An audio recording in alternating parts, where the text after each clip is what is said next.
Marvel Phase 5, the first part of the multiverse saga, has come to an end with the release of the last three episodes of Ironheart. The problem is, no one really seemed to have noticed.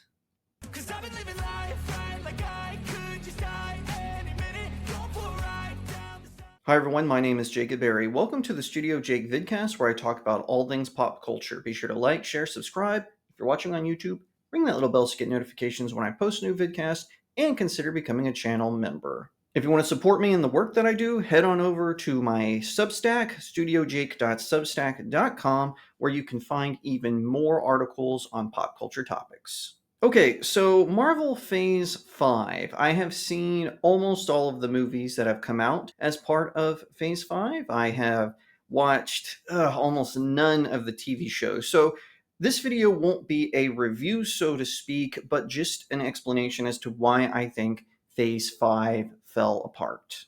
First of all, it was a shift from movies to television shows. Now, we did see a little bit of that in Phase 4, but let's be realistic, it really did sort of kick off even more so during Phase 5. You had shows like Hawkeye, Falcon and the Winter Soldier, WandaVision.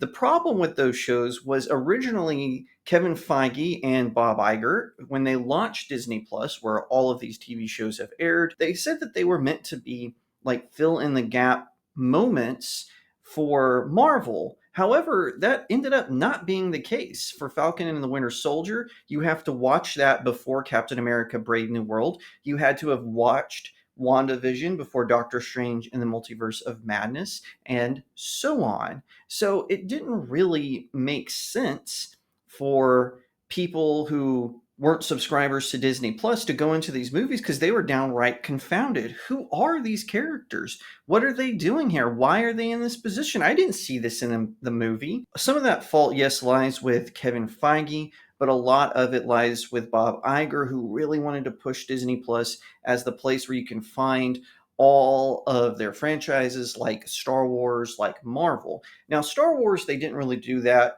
Star Wars, they focused more on pockets of the Star Wars universe where not a lot of media had been explored outside, of course, of the books, the expanded universe, which, by the way, the expanded universe books, now called Legends, are still better than anything Disney has produced.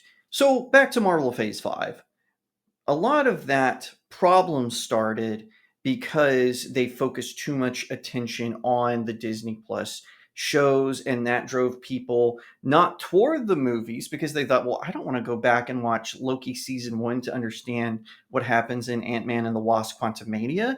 That doesn't make any sense. They bogged themselves down in sort of this quagmire that they didn't have to. They could have just done the Star Wars route and had focused on Marvel shows that were sort of outside the main story arc of the Marvel universe, the Marvel cinematic universe, but they didn't do that. And like I said, some of that started with Phase 4, but instead of listening to audience and fan criticisms of that, they doubled down in Phase 5, much to their detriment. And you can tell that this really hurt the box office. For instance, when you look at the movies in Phase 5, you can just see Ant-Man and the Wasp: Quantumania, box office bomb. Guardians of the Galaxy Volume 3 was not a bomb, but that was because of good word of mouth. And in fact, Guardians of the Galaxy Volume 3, you didn't have to watch a Marvel show to be aware of it. Now, they did have the Guardians of the Galaxy Holiday Special,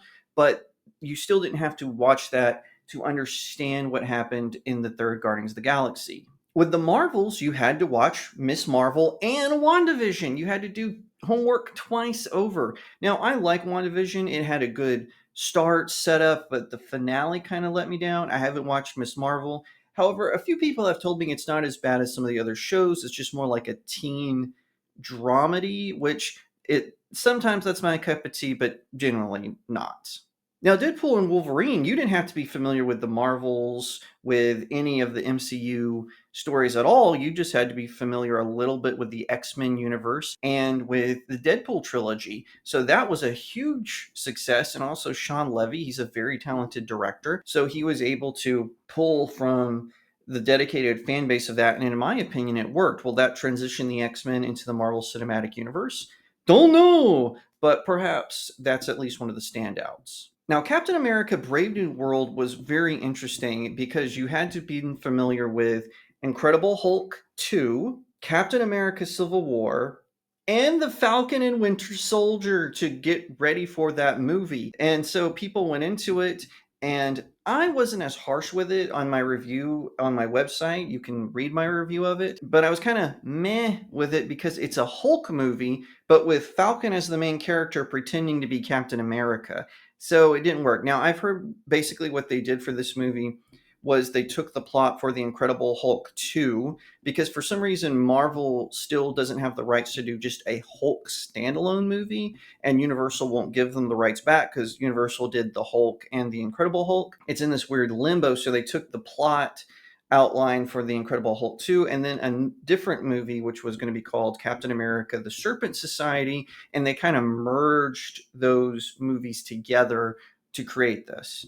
And then of course after that was the Thunderbolts. Now, I actually liked the Thunderbolts. I know that's unpopular for YouTubers and Rumblers to say, but I actually thought it was a good film. It was about villains or maybe really dark heroes trying to redeem themselves and to become heroes. And of course, it evolves into the new Avengers. But I actually enjoyed the film. I thought it was good. Again, you can go back and read my review. I've reviewed all of these except for the Marvels because I was plainly told that the Marvels was not for me, so I just didn't go watch it.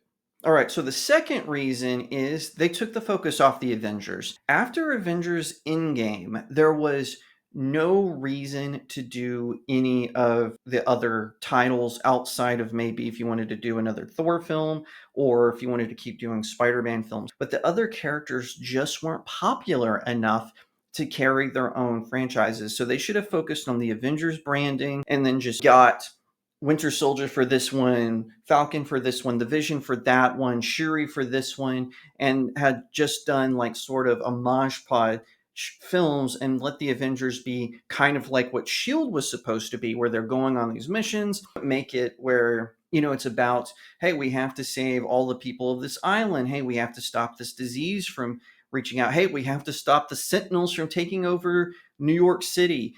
Something like that. They didn't have to make it where all the stakes were so high all the time, and I think the fans would have appreciated that. With that, though, I don't trust the current crop of producers and writers and directors at Disney to execute that properly. I just think the Avengers branding should have been used more broadly, and I think people would have accepted more, especially leading into Avengers, Doomsday, and Secret War. Now, as a subpart of this, I know that they had to change directions because of what happened with John Majors. He was supposed to be King the Conqueror, the new big bad of the Marvel Universe, but then, of course, he got caught up in this scandal, and that really affected how they were going to do things. Now, my understanding is Kang is done. They're not going to bring him back at all, and that they're going to instead just explain it as a way that Ant-Man and the Wasp defeated him or that he was defeated in Loki season 2, and they're not going to bring him back at all. It's just his character's done, it's over, and there's nothing we can do about that. Which I'm okay because Jonathan Majors was not a good Kang, let's be real. And how would that have affected the Avengers branding? I think that if you had done, say, an Avengers film where the Serpent Society, for example, were the villains, and then another one where AIM were the villains, and maybe they connected to Kang in sort of a minute way, getting bigger each time. And then the third one led into Avengers, what was originally titled Avengers Kang Dynasty. That would have made more sense instead of doing all of these Disney Plus shows and all of these films that didn't do well at the box office. The third and final thing is there was no quality control. And I hinted at this in my first 2 points. The quality of writing and directing just sharply dropped. Even stuff that I was initially excited for, Daredevil Born Again, but then when I heard stuff about it, it made me not as excited, and I haven't even turned it on. I haven't watched Loki season 2. I haven't watched Echo. I haven't watched any of the TV shows with the exception of Secret Invasion, which was terrible. For one thing, it's not even based on the comic book series Secret Invasion outside of its just sort of general premise. I don't need to know about Nick Fury's love life. I don't care. That wasn't even a part of the original Secret Invasion comic. They should have still tried to keep it as close to the comic book as possible, because I went into it and the trailers lied and made it seem like, okay, yes, we're doing this, but we're focusing on Nick Fury and S.H.I.E.L.D. It's not going to focus so much on the Avengers, the Fantastic Four, the X-Men, etc., because that's just too expansive. We're just going to focus on Nick Fury. And also, it sort of ruins the timeline a little bit as far as where Rhodey was taken, which I've actually heard they're just going to not go with what the director said. Thank goodness, because it just ruins everything. And the sacrifice that Rhodey and others made were just absolutely pointless. Hopefully, Secret Invasion and a lot of these other TV shows that will just be ignored, sort of like how Daredevil Born Again ignored his appearances in She-Hulk. I'm so thankful for that. But still, like I said, I didn't even watch Daredevil Born Again because the quality just slowly dropped. And you could see this kind of even back in Phase 4, like I was saying. Shang-Chi, I'm not as harsh on it as a lot of other critics, but it was a Disney movie. It wasn't a Marvel movie. Same with Black Widow, not as harsh on it as a lot of the other critics, but it was a Disney film. It was not a Marvel Cinematic Universe film. The quality just slowly dropped. So where do they go from here? They desperately need to course correct. They need a big win with Fantastic Four, The First Steps. They need a huge win with Avengers Doomsday and Avengers Secret War. But Pedro Pascal seems to be determined to ruin what is going on with the Fantastic Four and the excitement around it because of his weird oddball behavior, which I did a whole dedicated video on. So yeah, that is why I think Marvel Phase 5 fell apart. One, they focused way too much on Disney Plus and bogged down the stories when they didn't need to, when they didn't have to, when they should have been trying to build on the momentum gained by Avengers Endgame and Spider-Man No Way Home. Two, they shouldn't have abandoned the Avengers branding. They should have stuck to it and had done more Avengers movies and forgotten about all of the solo spin-off films. Number three, they desperately need to bring back the quality control that previously oversaw the MCU. They have abandoned it. They've let directors, executives, and Kevin Feige run amok for far too long, and they need to focus on quality over quantity. And that is how they can rescue Phase 6, because like I said, it is not looking good. Projections are bad. Fan excitement is at an all-time low. Not even the announcement of the return of Robert Downey Jr. saved Avengers Doomsday. Everyone kind of went, eh. Hopefully they'll learn from their mistakes, but this is Hollywood, baby, and I doubt that they will. If you like that video, be sure to give it a like, share it out to all your friends, leave me a comment on what you think, and subscribe. If you're watching on YouTube, ring that little bell to get notifications when I post a new vidcast, and consider becoming a channel member. If you want to support me in the work that I do, head on over to my website, studiojakemedia.substack.com. The link is in the description of the video. You can read most of my articles for free, or you can subscribe for some pretty unique perks. Thank you in advance.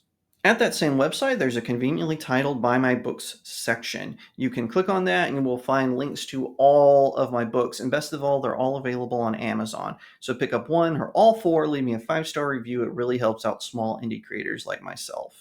Once again, thank you so much for watching, and I'll see you next time right here on Studio Jake.